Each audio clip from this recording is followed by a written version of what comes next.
Good morning, students. Today we're going to start the botany's first chapter in 12th standard, reproduction in plants. Reproduction, by say, what does that word mean? Re is repeat, and production of any article or a living organism, from be it a plant, be it a microbe, be it an animal, it is production of the same species again and again. So that is why you use the word reproduction. Why is reproduction essential? Every person or every being on earth does have three significant, like we also think, right, we have to leave something behind. So every species thinks in the mind that it has to survive, it has to leave a continuation of its own species and to compete with the existence of the other species. So the three basic significance of reproduction is survival of every species, be it the one-day mayfly or be it the 80 years old elephant, be it any organism on earth, survival is the first basic thing that the organism thinks. Continuation of the same species on the earth and the existence along with the coexistence along with the other species. So that is the significance of reproduction. And in the plant kingdom, we have reproduction to be classified into asexual reproduction and sexual reproduction.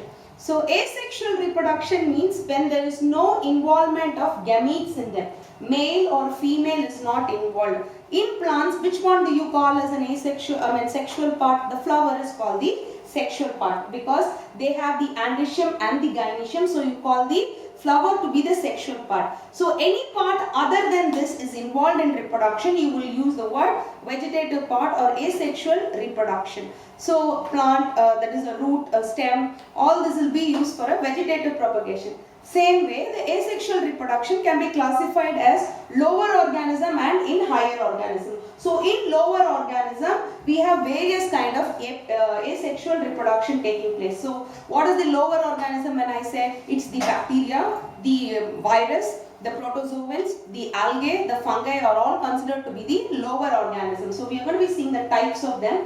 So the first type is the spore production in algae and fungi. So when I use the word spore production, everybody will be knowing the word spore. So anything that's round or spherical, which will be used for generation or the germination of another species. So there is various kind of spore. You can see in the especially the fungi. The fungi is classified based on the spores. The Ascomycotina produces ascospores. Basidiomycotina produces basidiospores. And the Aspergillus rhizopus penicillium can produce conidia. And in algae, the green algae will produce the echinids, the brown algae produces the zoospores, then you have the aplanospores produce. So we see various kinds of spores. Even in bacteria, you see the endospore formation. All this is used for a generation or reproduction of another organism. Apart from the spore production, we also have budding.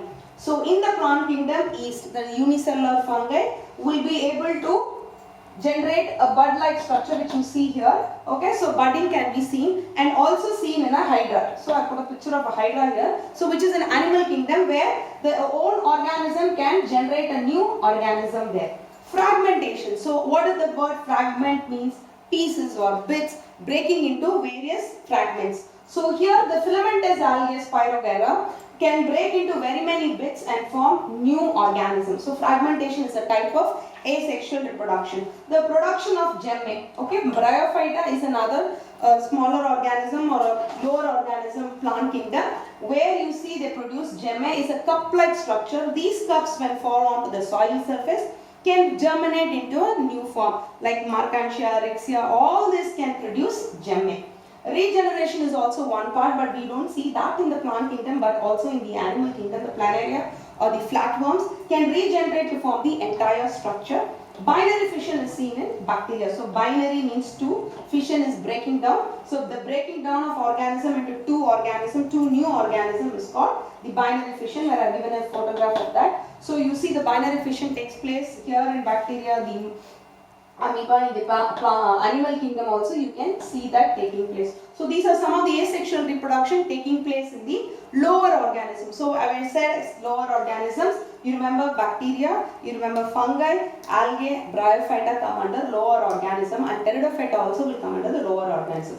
So when we go to the higher order, it is the gymnosperms and the angiosperms. So the asexual reproduction in gymnosperms and angiosperms are going to be called as vegetative propagation. When I use the word vegetative, apart from the flower, the stem, the root and the leaves will be referred to as the vegetative part, and the asexual reproduction in this angiosperms is called the vegetative propagation. Why do I use the word propagation? It is propagating from the point of origin, wherever the plant is growing. From that point itself, from the mother part, you see the other young ones growing very many parts. So see, I have given a picture here. From the mother part, you see the younger plants growing into, from that place you see the plants growing. So you call the word vegetative propagation. So what is needed for this vegetative propagation? There is a bud-like structure or a diospore or a propagule present there, which helps the plant to produce new plantlets. Okay, so this vegetative propagation can be classified as natural methods and artificial methods.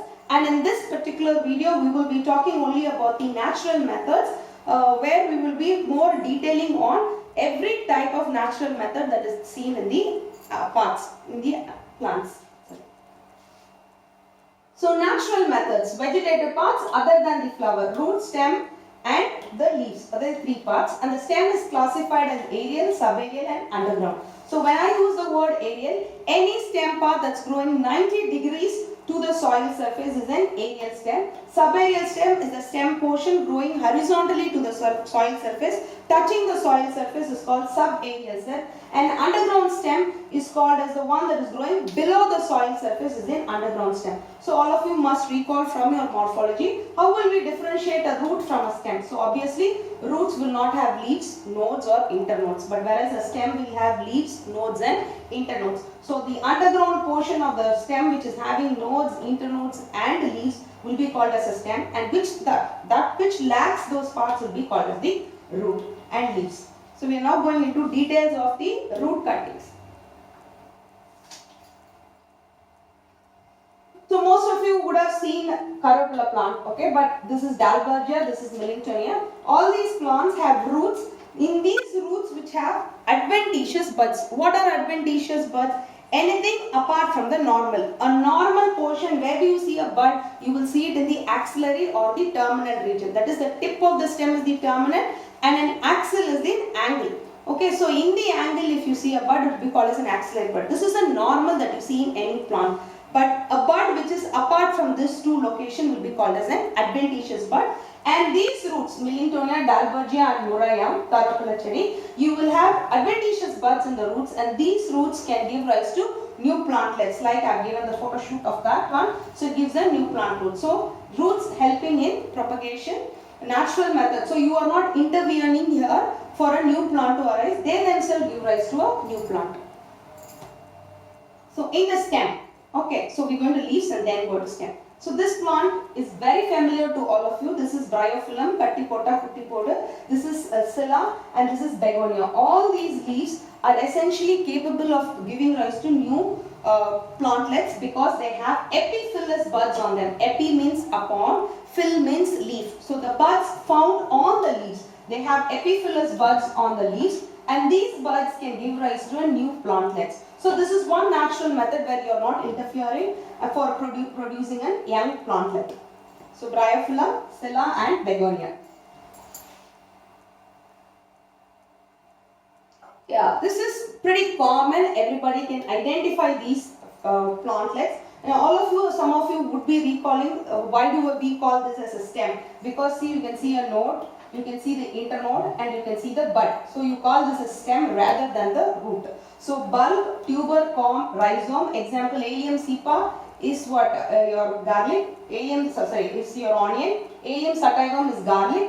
Solanum tuberosum is potato. Colocasia is here, Chepakanga. Gingiber offensialis is your ginger. So all these plants are pretty available, and all these plants, if you remember, if you leave the potato in a fridge accidentally, these will start to sprout up. So each sprouts can be planted in the soil and you will get a new potato plant. So similarly goes for the ginger as well as for this corn as well as for the onion on the garlic. Everybody is capable of producing because they have these buds there, and these buds can give rise to a new plantlet.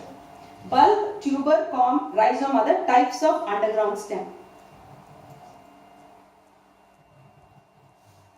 Subaerial stem. So subaerial stem is runner, stolon, offset and sucker. So remember I told you these are stems growing horizontally to the soil surface. So you see here. So here in runner the grass, okay. Grass is pretty common. Even if you eliminate some portion of the grass from the ground, you continue to see the grass growing in that particular area. Even if there are patches empty there, those patches can be filled up by the grass plants because they are capable of running across and growing horizontally there. Okay, so that is a runner, runs across. Okay, Centella asiatica is Vallara chedi. Grass is also one other example. Stolon. Stolon is also an subaerial stem, but the difference here is at one point you can see the plant having branches there, and these branches can give rise to strawberry. Fragaria is strawberry plant. Offset is Pistia stratifera, Vengaya tamarai. Okay. Then you have sucker, chrysanthemum. Okay, this plant here, Samandipu. So all these are plants which are able to grow. If you break it at any point of plant, the plant is not going to die, but continue to grow and give us new plantlets. Okay, so that's the advantage of having subaerial stem there. Runner, stolon, offset and sucker. In aerial stem. So aerial stems are stems that is growing horizontally. So here we have a very unique structure called the bulbil. Okay, you see here the bulbils are found on the aerial part. This is agave, this is Dioscorea. This is an aerial stem. This is actually a creeper. You can see the stem on which you see a bulb-like structure. These bulb-like structures when found on the ground can give rise to a new plant. Here you can see accidentally they have started to grow on the plant itself. So but when this falls down, this can erupt into a new plant separately from the mother plant. So an aerial stem having bulbil can give rise to a new plantlet. So Dioscorea, and you see here again, this is a common plant. This you will be locating in some of the scrub jungles where you can see Dioscorea having this bulbs. So advantages of natural methods. The biggest advantage is we just need just one parent for propagation. So if you just have one plant in an area, we can have the entire area be covered by many of those plants, and all the individuals are genetically identical. So whichever potato I am using or whichever plant I am going to use, all the ones that I am going to produce later on is going to be similar. Some of the plants, you must have seen a desert plant like this. Okay, some of the beaches will have this thorny grass-like structure. This is called spinifex. If you see, they run across so much. Okay, even if you pull up this plant, this area is not going to get devoid of this plant because it can continue to grow there. Okay, so spinifex is one such plant growing in the sandy soil. It's also called as psammophyte. Okay, this spinifex is called a psammophyte, which is growing in a sandy soil, and it's capable, because of the subaerial stem, it can continue to spread very rapidly. Horticulturists and farmers use this for harvesting. So many of your, especially commercial plant like your sugarcane, banana, they all go with the vegetative propagation. After harvesting a banana plant or a sugarcane plant, they never completely uproot the plant, but they leave the stump there, so that you see a young plant growing from the same region. And then in large scale cultivation, it is very easier for them. They save labor for 2 to 3 generations. The disadvantages. The only disadvantage will be you can never have a variation here, and handling this will be on a larger scale and it is little bulkier. Okay, so that is the major disadvantages, and that with that we come to the natural methods end. We will now carry out with the artificial in the next class. You can go through with your textbook and have any doubts, you can give your comments. Thank you.